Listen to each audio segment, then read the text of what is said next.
Hello internets, Jesus loves you. My name is Cody, and this is the Christian News Show we do on Tuesdays and Thursdays with geeksundergrace.com. And we are going to do things a little bit differently today. Usually I talk about an array of topics. Today we are going to basically just be talking about the Red Cup. But before we get into that, I did want to mention that I was interviewed by Infinity Plus One, which is a podcast from Geekdom House. I'm very excited about it. Link in the description below. Make sure you go check it out. But back to the Red Cup. For those of you who do not have Facebook, but yet still seem to use YouTube, Starbucks in years past have had little Christmassy decorations on their cups. Never said Christmas. And now they've done the terrible act of taking those designs away. And this entire topic has become viral. And so like all things viral, people reacted, and then people got mad at people reacting, and then you have people like me who are mad at people being mad about reacting. But I totally feel justified in my hypocrisy because I work on the internet and therefore have to talk about what you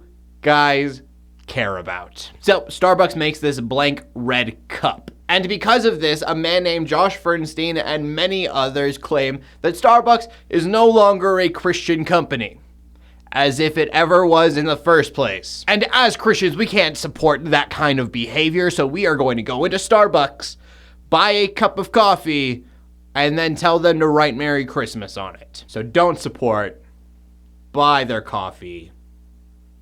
Now, granted, Josh Fernstein is still on this bandwagon, and so instead of saying don't support them by supporting them, today he actually made a video saying if you buy a cup of coffee from Starbucks, you are drinking abortion coffee.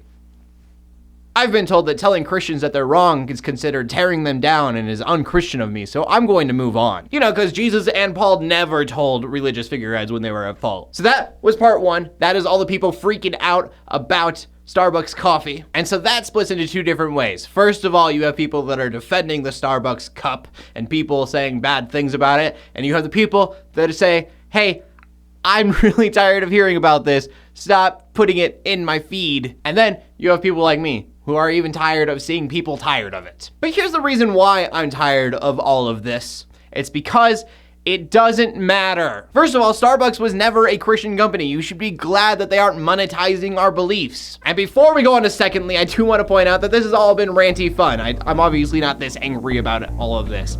But one thing that I am actually angry about, this secondly here, this is what's in our feed. This is what we care about.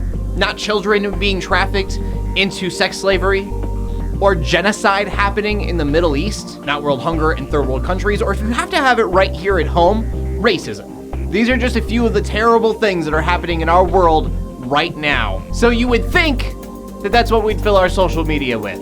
The things that matter. The things that Christians are called to at least try to fix. That's what should be going viral. No, see, we care about a red cup. Yeah. God help us all.